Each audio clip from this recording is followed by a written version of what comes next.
इधर विधानसभा की कार्यवाही के दौरान एक रोचक नजारा देखने को मिला, जहां संस्कृत को लेकर ये मामला सामने आया। दरअसल बीजेपी विधायक संस्कृत में ध्यान आकर्षण लेकर आए। संस्कृत को बढ़ावा देने के लिए अभिलाष पांडे ने यह पहल की। विधायक ने संस्कृत में सवाल उठाया।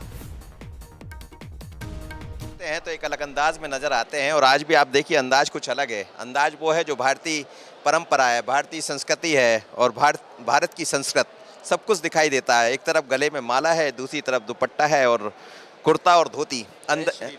अंदाज भी अलग है और सवाल भी बहुत अलग है। संस्कृत वैसे तो हमारी पहचान रही है और रहेगी भी, लेकिन क्या आवश्यकता पड़ी कि इसको विधानसभा के पटल पर रखा जाए और आपने संस्कृत भाषा में ही उसको रखा है और जवाब भी वैसे ही आया। ये बड़ा अद्भुत। संस्कृत हमारी प्राकृत भाषा है, देवनागरी है, और संस्कृत पर ध्यान आकर्षण रखना संस्कृत भाषा में और उत्तर मंत्री जी के प्रारंभिक तौर पे संस्कृत में आना, ये मध्य प्रदेश की विधानसभा की पहली घटना है। और उन्होंने इस बात का खुद उल्लेख किया है कि हम संस्कृत भाषा को बचाए रखने, संरक्षण, संवर्धन की दृष्टि से महत्वपूर्ण काम कर रहे हैं। त्रिभाषा फार्मूला जो राष्ट्रीय शिक्षा नीति में आदरणीय प्रधानमंत्री जी ने दिया है, मेरा ये मानना है कि हिंदी और इंग्लिश के साथ साथ संस्कृत जो हमारी प्राकृतिक भाषा है उसको आने वाले समय में 9, 10, 11, 12 में व्यावसायिक भाषा के साथ उसको किसी तरह से उसको रिप्लेस ना करते हुए संस्कृत भाषा को बढ़ाया जाए तो उसमें संस्कृत बची रहेगी। और उसका उत्तर जवाब सरकार ने बहुत सकारात्मक रूप से दिया है। क्या लग रहा है आपको, क्या जो वेशभूषा है इसके पीछे क्या लॉजिक?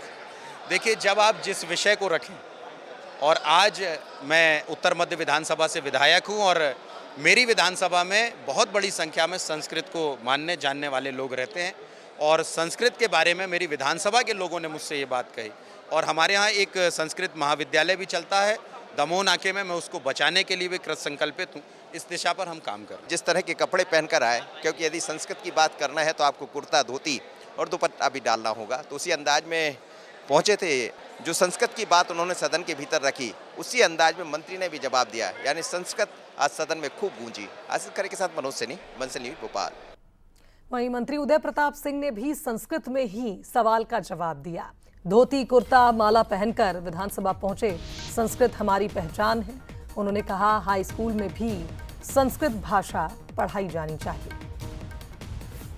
संस्कृत भाषा ही अच्छी है, वेद भाषा है, हमारी देव भाषा संस्कृत है। स्वाभाविक रूप से उस पर सदन में चर्चा हुई, हमारे लिए गौरव का विषय है। मैं तो अध्यक्ष जी का धन्यवाद देता हूं कि आमतौर पर ध्यानाकर्षण लगने से मंत्री को लगता है कि ये कैसे लग गया, लेकिन इस ध्यानाकर्षण लगने से मुझे खुशी हुई। कम से कम हमारी वेद भाषा, देव भाषा के बारे में चर्चा हुई। संस्कृत, योग और वेद, इनको एक इकट्ठा क्लब करके ऐसे संस्थान हम बनाने जा रहे हैं या बनाएंगे भविष्य में, जिन पर एक साथ योग की, वेद की और संस्कृत की पढ़ाई वहाँ पर हो सके।